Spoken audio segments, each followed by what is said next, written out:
So today we're going to look at testing hypotheses about proportions. It's one of those subjects where it feels weird to me because since Christmas, this is where I've been living, is about testing hypotheses. Okay? You can use a confidence interval to test whether or not you believe something happens, but you can also use what's sometimes called a hypothesis test. Sometimes it's called a significance test. AP almost always calls it a significance test.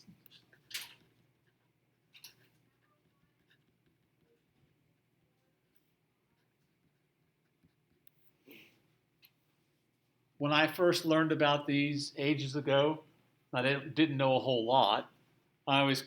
We always called them hypothesis testing. It's the same thing.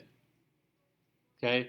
But again, on the AP, they'll almost always call it a significance test, so I want you to be aware of that usage. So, and it's a shame that Ian is not here today for this example. So let's say that you have a friend who loves eating at McDonald's. He loves McDonald's. In fact, he eats there nearly every day. But now, sadly, his patronage may be at an end. Last month, McDonald's had a promotion where with every purchase they gave a scratch-off ticket claiming that 1 in every 5 would win a prize. Your friend made 30 purchases last month, but only won 4 prizes. Being good at math, he goes, well, 1 in 5 should be 6 prizes. McDonald's Corporation is lying to me. Does his experience give us strong evidence that McDonald's is not giving out as many prizes as they claim? Well, let's take a look. Yeah. What's your initial thought? Could just be standard deviation or 2 away from what generally happens. Yeah, it could be that it's just the random variation in your sample from somebody else's sample. Well, how are we going to test that? Well, hypothesis testing is a lot like a jury trial. In a jury trial, you start off with the presumption of innocence, right? And it's actually not quite the presumption of innocence, it's the presumption that they're not guilty. It's not quite the same thing. Okay? But you start with, okay, I haven't seen any evidence yet. I believe this person is not guilty. And then you look for convincing evidence to change your mind. Okay? So then we listen to evidence designed to change our minds from the prosecution. If the defendant is indeed not guilty, how likely is it that they were found near the bank wearing a mask, running towards a car carrying a full bag of money? You have to decide that for yourself. So we start with what's called the Null Hypothesis, which in the jury trial is that the defendant is not guilty.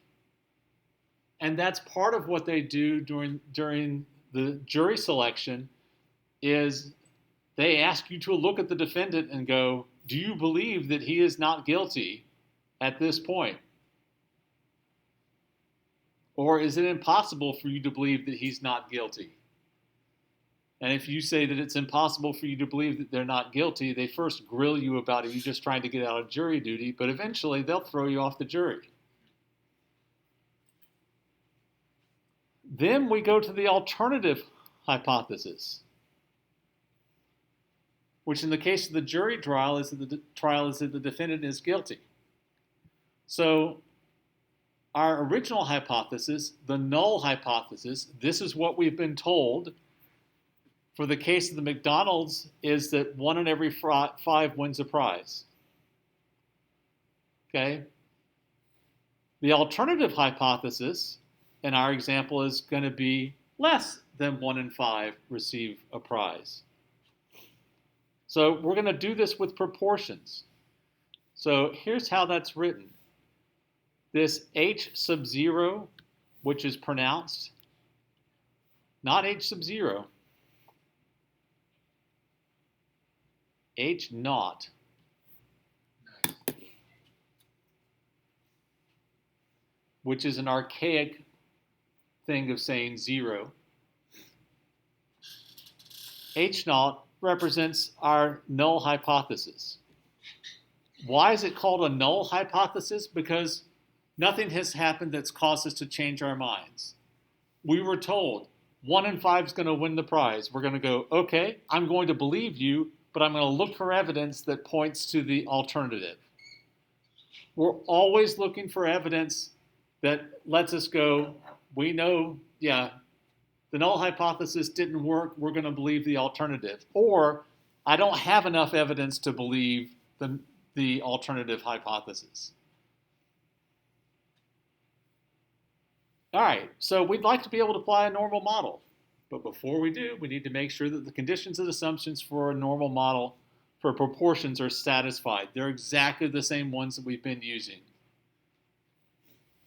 It has to be a random sample, or if not, that it's a representative sample, where each item in our sample are independent of one another. Now, when you're sampling without replacement, they almost never are. However, how do we get around that? We don't pick too many. We pick less than 10%, we don't have problems with them interfering with one another as much. Apparently, and I don't know where the 10% came from, I've never researched this, but apparently when you get over 10%, the probability that one influences another one becomes higher. And we have that same success-failure condition that we had before. We have to have at least 10 successes and 10 failures in our sample. Otherwise, it may not be normally distributed.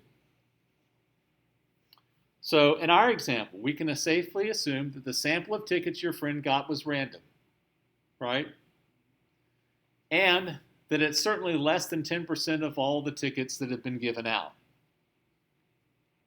Our predicted number of successes is he went 30 times, times 0.2, which is 6. Unfortunately, that's less than 10. We can't apply our rules to this. So you explain this to your friend, then after a few calculations, he says he'll be back after another 20 visits. So, a few weeks later, your friend comes to you, still convinced that he is being lied to. He's now been 50 times and has only gotten 6 prizes. How many should he have gotten in that amount of time? He should have gotten 10, at least if it's exactly 1 in 5, right? 50 times 0.2 is 10. The expected number of failures is going to be 40. Oh, well, the nice thing is now we've met the success-failure condition. 10 successes, it has to be 10 or more. So it can be equal to 10, and 10 or more failures. So we're going to find the standard deviation of p hat, which is the square root of 0.2 times 0.8 over 50. Notice, you may be going, well, why didn't we use the proportion that he got? Well, we're using the null hypothesis. The null hypothesis is that the proportion is 0.2. So until we have changed our minds about that, we're going to use that number. We're not going to use a standard error on this. We're going to use the standard deviation. Everybody with me on that? Sure. So we're using the values that we were given in the null. We're not going to use the standard error, which is where we took what we observed here, not what we were told. Okay? All right. So now we need to figure out how unlikely this is. So this is our standard deviation. I almost always do this with a z-score, not just with the normal CDF, partly because there's less writing that you have to do to satisfy the nice folks at the College Board. So the observed proportion is 0.12. That is our p hat. Remember, p hat is the observed proportion. It's 0.12. And then P, just as a reminder, is like what that. The actual proportion. Oh yeah, what it tangibly is. So we take what we observed minus what it's supposed to be over the standard deviation, and we get negative 1.404. So then we can use a z-table, which I don't recommend using, honestly. I recommend using your calculator to find what's called the p-value, which is the probability of this happening if the null hypothesis is in fact true. Grab your calculators, let's do that real quick.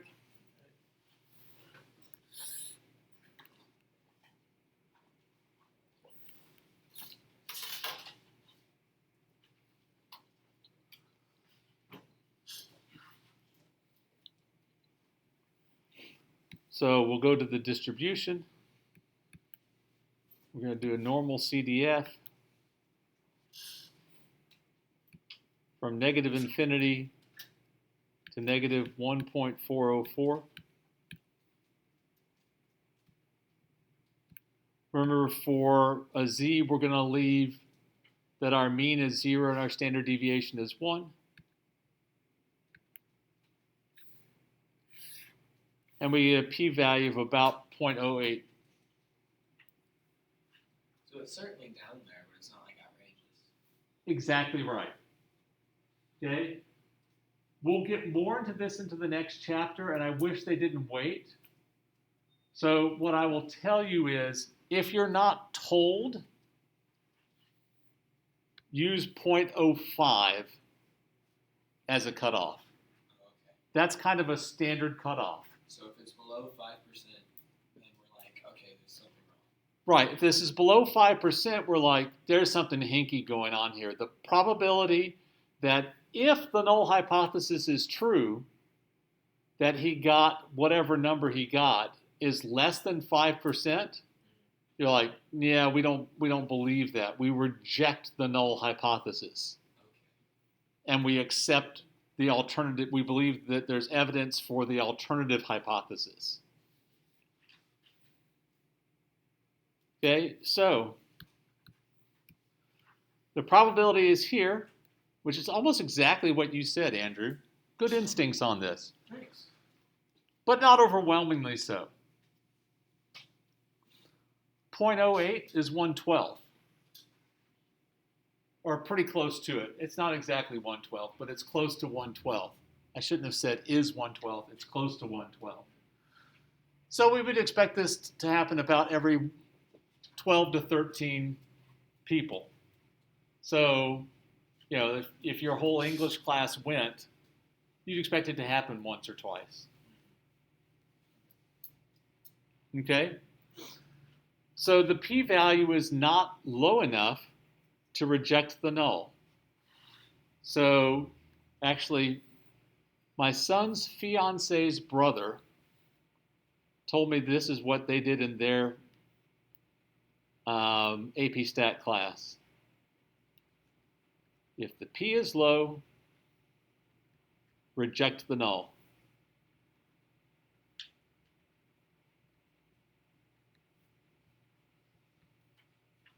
And actually, the way they did it is, since the null hypothesis is H sub naught, they said it this way: if the p is low, reject the hoe. Nice. That'll be easier. Because it rhymes. And it's funny. And it is kind of funny. By the way, you will never, ever, ever accept the null. Accepting the null is not a thing. Your conclusion is always about the alternative. Do I have reason to reject the null and believe that the alternative is true? Or do I have insufficient evidence to believe that the alternative hypothesis is true?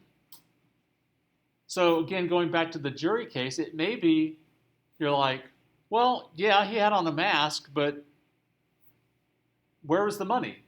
Or, you know, any kind of other questions. You're like, so yeah, I don't believe there's enough evidence to convict him. That's exactly what we're looking for. We're looking for enough evidence to reject the null and say that we believe that the alternative hypothesis is true. Or if there's insufficient evidence, we just say there's not sufficient evidence to believe the alternative. And we just stop there.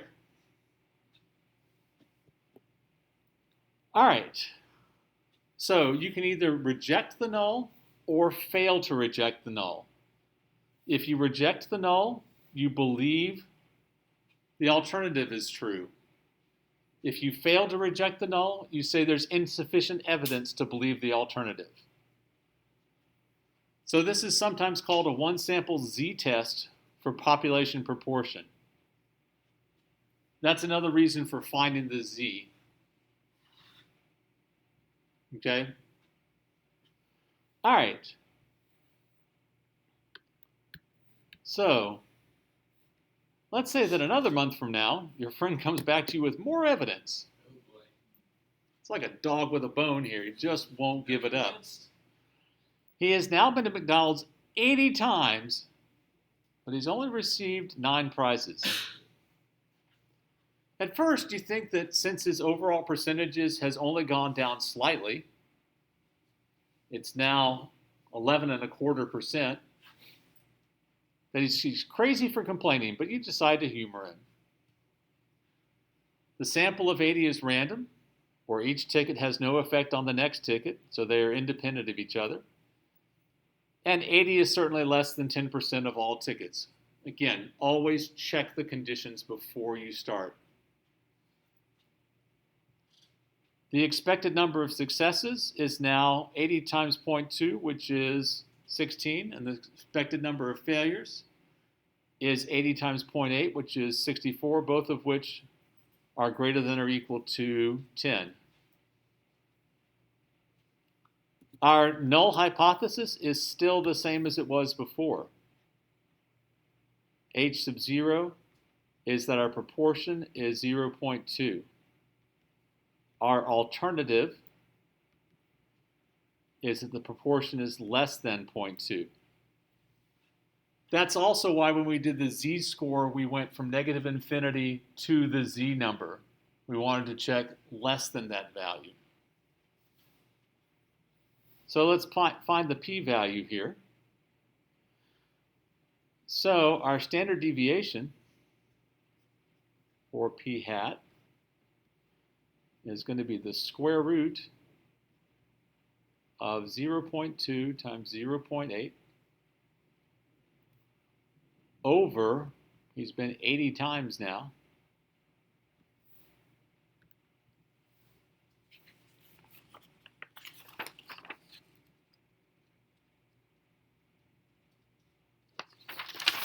and that comes out to be 0.045.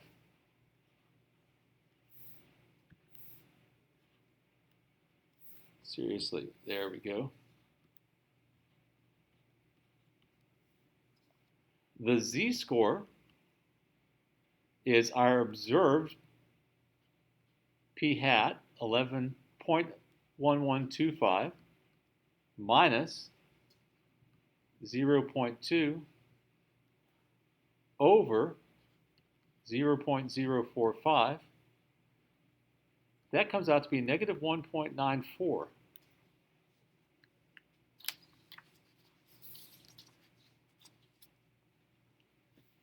Our p-value is the probability that z is less than negative 1.94.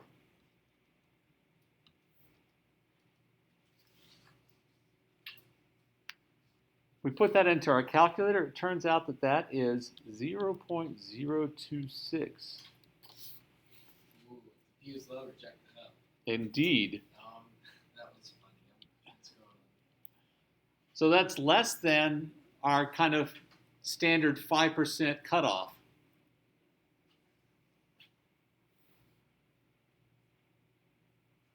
Therefore, we reject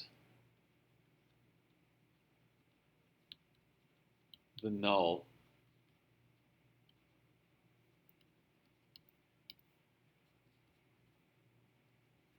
there is convincing statistical evidence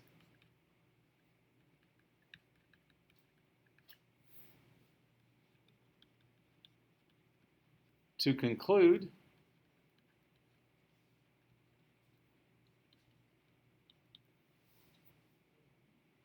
that less than 20% of the tickets win a prize.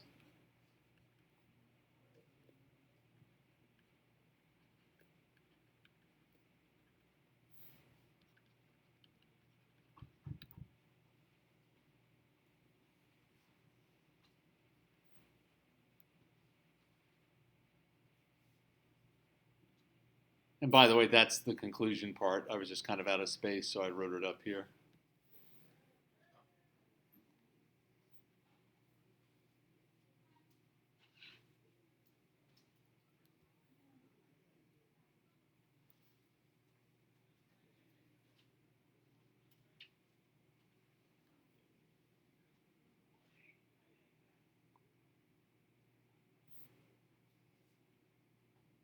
Okay, you can also do this a little bit faster on your calculator.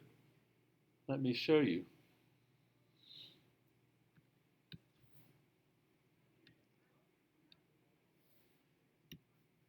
If you go to Stat, Tests, and for this is a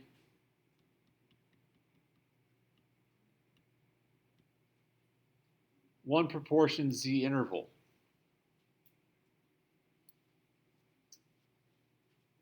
Okay? So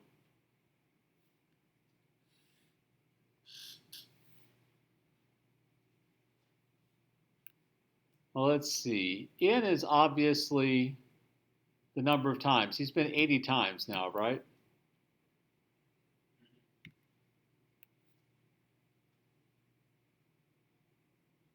And, oh, sorry, we didn't do an interval for this. My fault. I was thinking about the next one already. My fault. Stat, test. This is a one proportion Z test.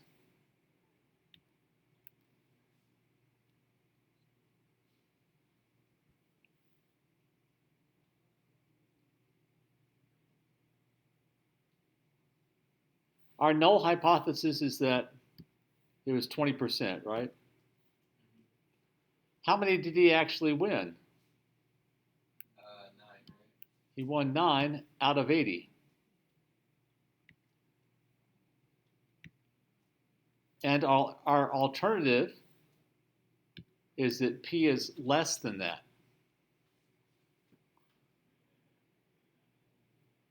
So let's calculate that.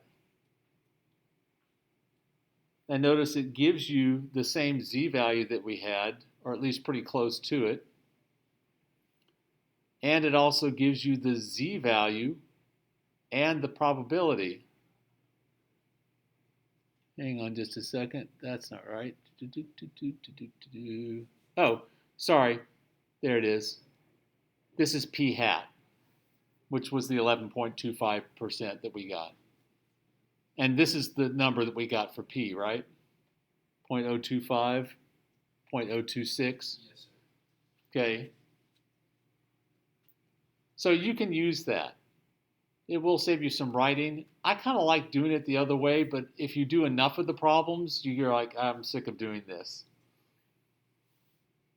Okay?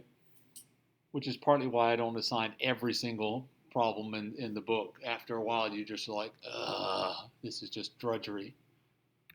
I did every one of them because, well, I'm trying to learn this.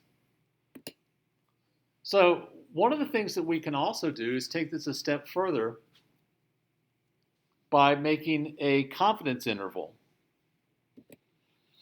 Here, the margin of error, now notice here, we're no longer using p sub 0, we're using the observed values. 11.25% and 88.75%. So that gives us our margin of error. So our confidence interval is equal to 0.1125 plus or minus 0.069. So based on this, we're 95% confident that the true percentage of prizes is somewhere between 4.35% and 18.15%. That doesn't seem right.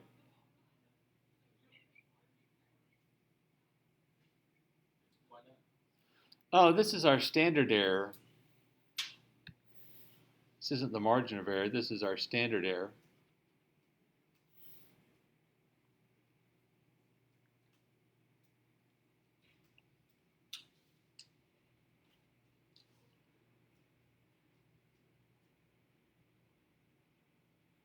Yeah, I'm gonna have to go back and do that problem.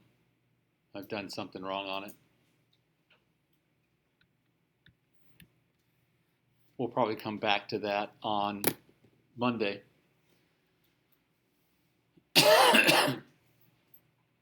So occasionally, we're not so much concerned that the true proportion is less than what's been claimed or more than what's been claimed, but simply that it's different. Okay, here our alternative might be that p is not equal to 0.2. We don't care what it is, we just care that it's not equal to 0.2. This is called a two-sided alternative. So the p-value for a two-sided alternative is double what it was for a one-sided alternative.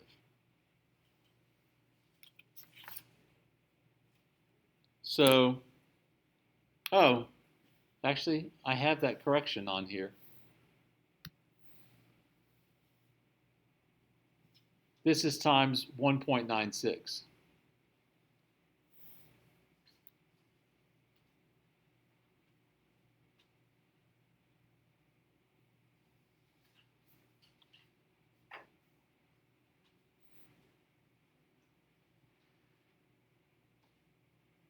All right, that's what I was missing. Sorry, so back to... Therefore, it still is the margin of error, right? Yes, it is the margin of error. This part is the standard error. Okay. All right. So let's take a look. A study in the year 2000 estimated that the percentage of college students who were smokers was 20%. Morgan and I were talking about this yesterday. And when they say smokers here, they're talking about cigarette smoke. Oh. And the one we were looking at specifically said something about 37 or some odd percent of high school students were smokers. This would have been in the late 90s. And I'm like, I have trouble believing that it's that high. Really? Yeah. I don't know why. I guess most of even when I was a kid, almost everyone that I knew thought smoking was nasty. See, the war against cigarettes was being won, and then they introduced vapes, and now, like, who knows how high the percentage is now. Yes, the one we were looking at was specifically for smoking tobacco. Oh. So, I don't know. It just seemed high to me. Anyway, in a recent random survey of 80 college students, 20 of them were found to be smokers. Is this statistically significant evidence that the percentage of college students who smoked has changed? Notice when it says has changed, that just means it's not the same as it was. That's always your two-sided alternative. So, your H naught is going to be P is equal to 0.2 versus, and sometimes it's written this way with the verses, Your alternative hypothesis is that P is not equal to 0.2, where, and I didn't do this on the previous one because I wanted to make a bigger point of it here, you really should define, well, what is it that P stands for? Where P is the proportion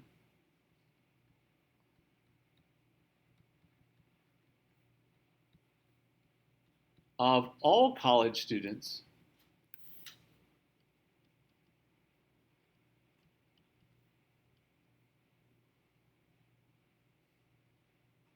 who are smokers.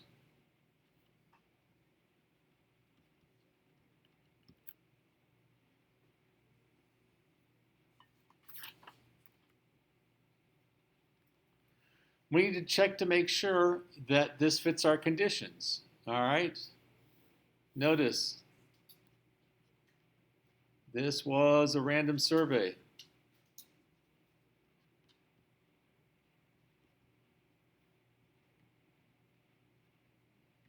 That checks that first box for us.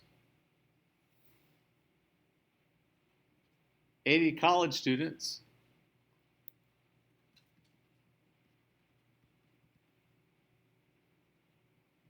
is certainly less than 10% of all college students.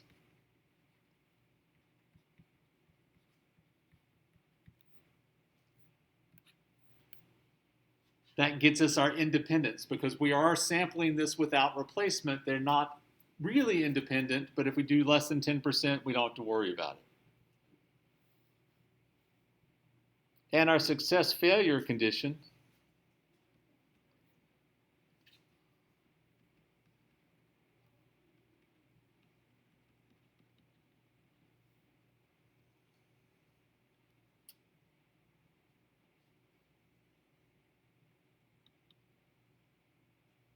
well, there were 20 successes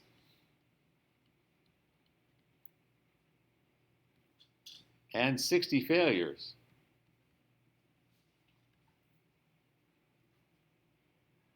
You're like, is that really what I'm supposed to do? Is take what we found? No.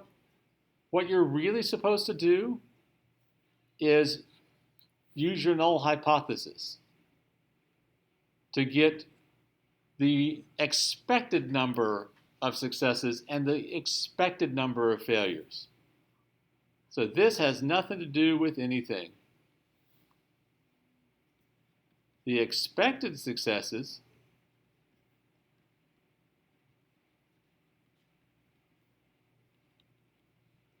is I've got 80 students, 20% theoretically are going to be smokers. That's 16, which is greater than or equal to 10.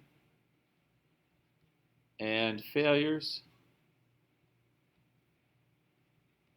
is going to be 80 times 0.8 is 64, which is also greater than or equal to 10.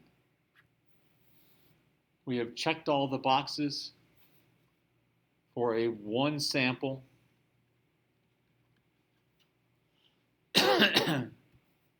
z-test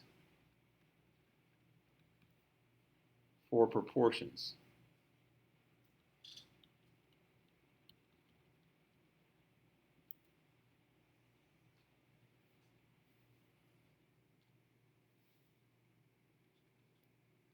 So p hat is 20 out of 80, which is 1/4 or 0.25. Our standard deviation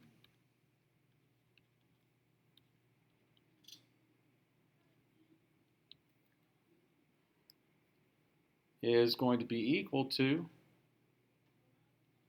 the square root of 0.2 times 0.8 over 80.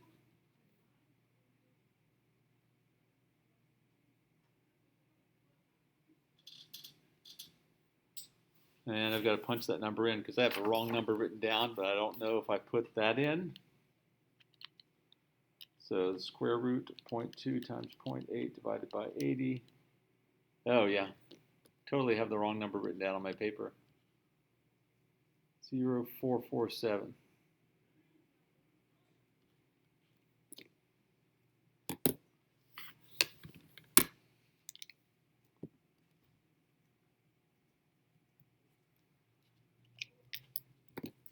So our z-score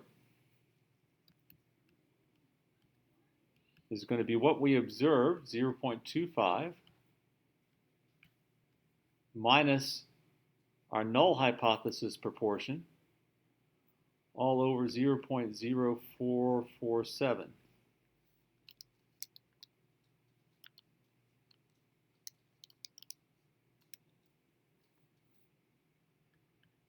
Is 1.119. Our p-value is the probability that z is going to be greater than 1.119. But remember, this is a two-sided alternative. So we're going to multiply this times 2. So basically what we're saying is that it's greater than 1.119 or less than negative 1.119, either of the tails. So we'll do this on our calculator.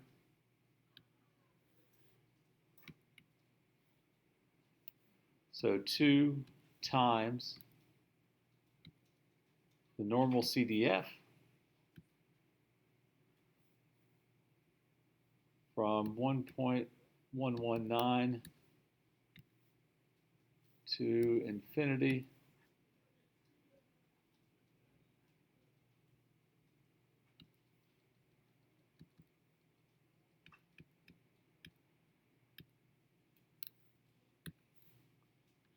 Which is 0.263, which is certainly greater than 0.05.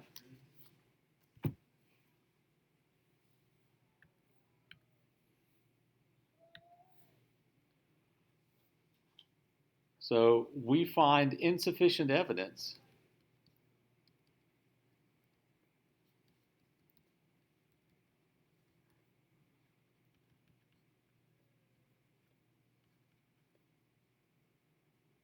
to be convinced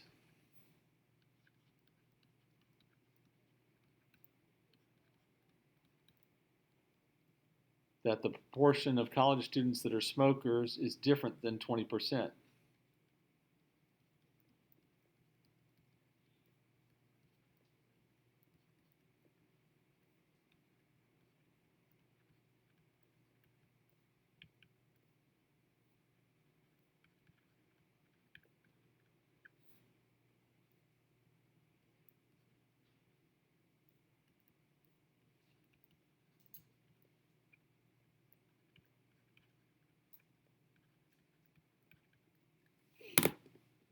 We do not reject the null, neither do we accept the null. You never accept the null. You can reject the null, or you can find insufficient evidence to reject the null. Again, back to the jury trial, you don't proclaim the person as innocent when you finish. You just say, I don't find any reason to find him guilty. Therefore, he is charged as, he is said to be not guilty. But I don't say he's innocent either. So a couple things to remind you of. Be sure to check the conditions before you start the test. When you're writing your hypotheses, be sure to define what P is, or any other thing you want to use.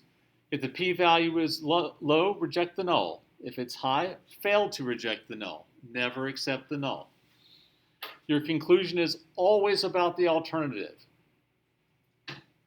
Whether or not you find convincing evidence to accept the alternative. You either find convincing evidence to accept the alternative when you reject the null, or you don't find convincing evidence to accept the alternative hypothesis. Okay, any questions?